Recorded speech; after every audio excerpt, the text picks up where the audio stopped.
As you approach the front of the backhoe, first thing you want to do is check all the lights, make sure they're securely mounted. Your beacon as well, make sure they're not cracked or broken in any way. You want to check under your equipment to make sure there's no diesel, hydraulic, or any other type of leak. When you come to the front bucket, you want to walk around the whole bucket, make sure there's no cracks, no broken welds or anything like that. Your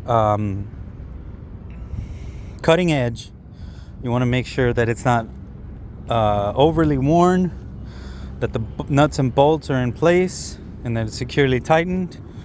When you come to the back of the bucket, you want to check your bucket cylinders, make sure they're not pitted, make sure they're well greased, securely mounted on both ends, make sure there's no bends or cracks. Your hydraulic hoses, you want to make sure that they're securely mounted on both ends, make sure they're not leaking, check for any cuts or abrasions.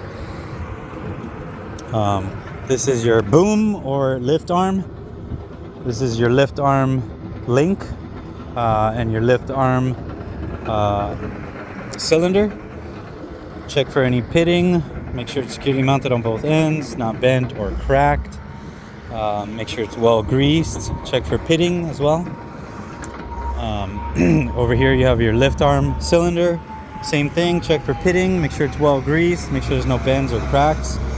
Your hydraulic hoses, again, securely mounted on both ends, no cuts, no abrasions. Check for any leakage. When you get to your engine,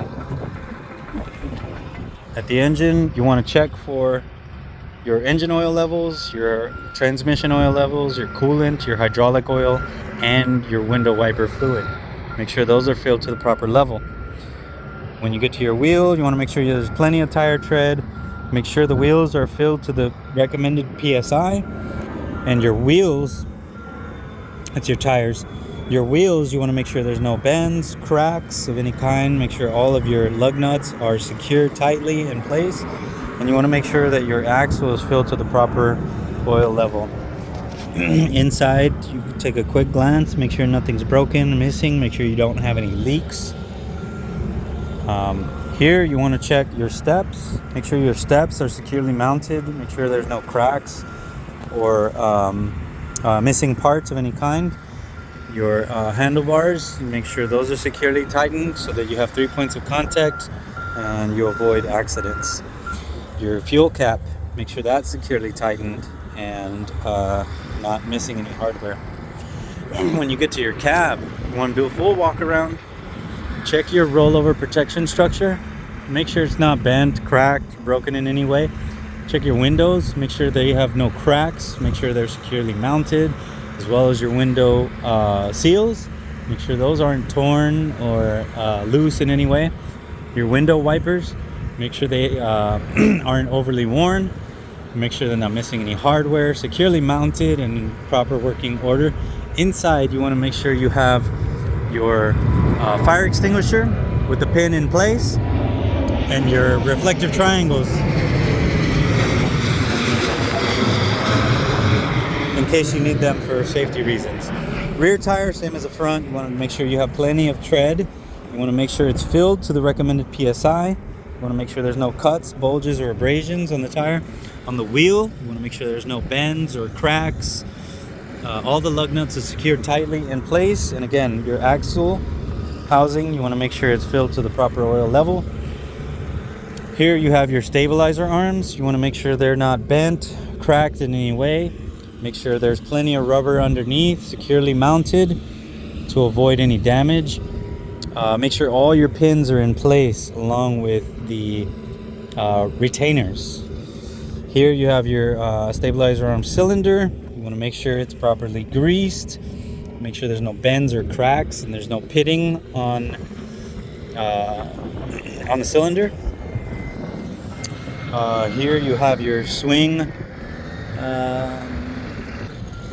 frame, and along with your swing frame you have your swing frame cylinders. Make sure there's no pitting. Make sure they're securely mounted on both ends along with the hydraulic hoses as well. Make sure they're well greased and that there's no leakage. The hydraulic hoses leading into the boom, leading into your dipper, make sure those are securely mounted, not leaking. Make sure there's no cuts or abrasions. You have your boom cylinders and your dipper arm cylinders. Make sure those are securely mounted, well greased, no bends or cracks, and no pitting. So your boom and your dipper, you want to make sure there's no bends, no cracks, no missing hardware. All the pins are in place along with their retainers. Your pitman arm, you want to make sure it's securely mounted, that the bucket is securely mounted to the pitman arm along with the pin, and there's no bends, no cracks, missing hardware. All the pins are in place along with the retainers. Your rock bucket, you want to make sure there's no cracks on the welds, and there's no cracks inside the bucket that would cause any damage. Your bucket teeth, you want to make sure that they're securely tightened with the pins in place. They're not overly worn, in which case you'd have to replace them. When you come to the back, you want to check your rear lights, make sure they're securely mounted, not broken or cracked, in proper working condition. Everything you did on the left side of the equipment, you're going to do on the right side of the equipment as well. Since the exhaust is on the right side here, you want to check your exhaust, make sure it's securely mounted, make sure your exhaust shield is securely mounted to the exhaust, not missing any parts.